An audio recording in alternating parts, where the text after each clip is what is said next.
Hey, good evening.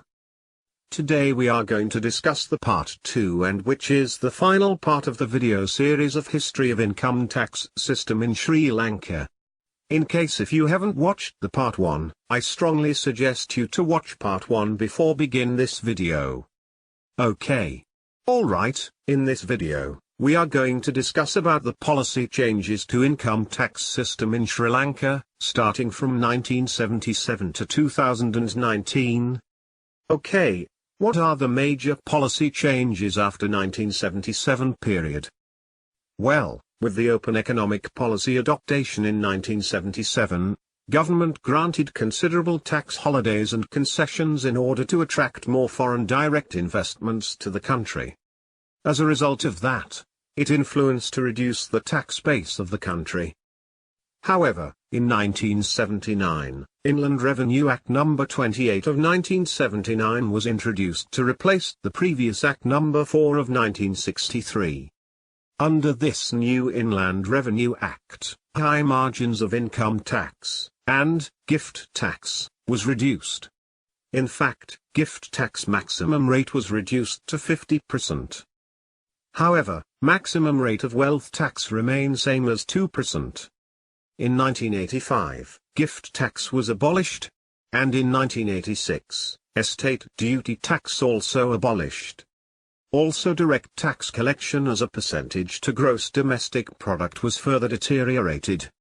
Here you can see the figures.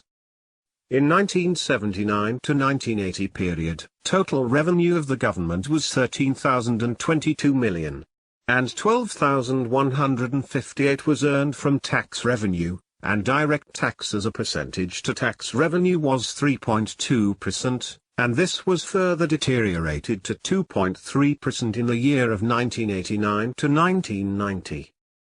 However, in the period of 1990 to year 2012, substantial changes were adopted to tax structure in order to achieve revenue buoyancy.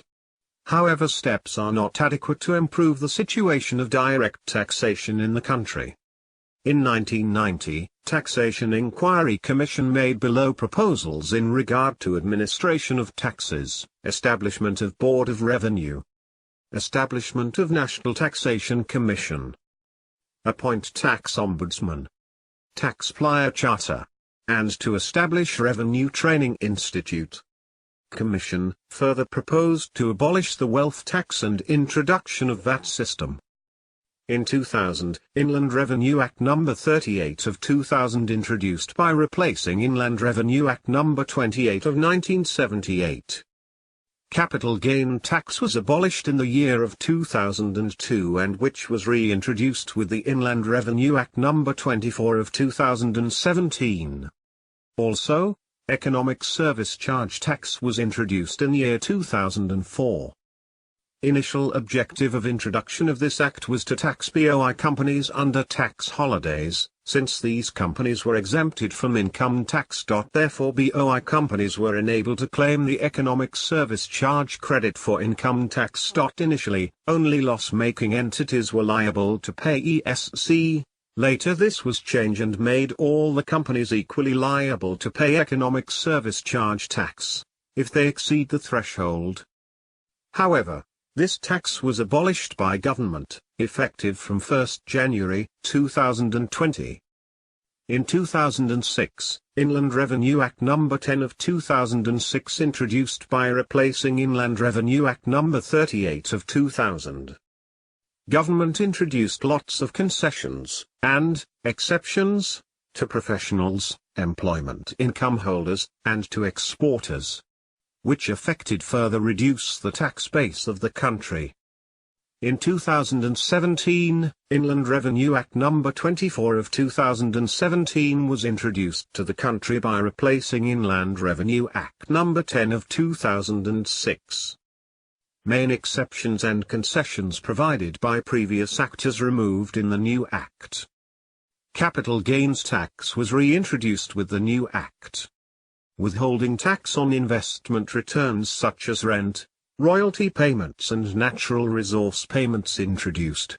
Also withholding tax on services fees by individuals such as payments to doctors, lawyers, consultants was introduced too. Withholdee is entitled to income tax credit on non-final withholding payments. However, effective from 1st of January 2020, government was abolished the withholding tax on resident payments, and only payments to non-residents will be subjected to withholding tax. In developed countries, direct taxes such as income tax constitutes significant portion of total tax revenue, while indirect taxes such as taxes on goods and services plays a less significant role. However, compared with developing countries, the opposite is the case, with the bulk of government revenue coming from indirect taxes. In Sri Lanka, direct income tax collection is averagely less than 20% of tax revenue, and indirect tax collection is around 80%. Here you can see the composition and comparison of government tax revenue in the years of 2014 and 2015. You can see that the income tax as a percentage to total government revenue is 17% in 2014 and 18% in year 2015. As a percentage to gross domestic product is around 2% contribution from income tax. Also, you can see the tax revenue is around 88% to the total government revenue in year 2014, and which is 93% in 2015. Well, that's all for today. Following references were adopted for the presentation. Hope you guys are enjoyed the video. Thank you very much for watching the video, and please subscribe to our channel, Sri Lanka Tax School, for more videos. Thank you.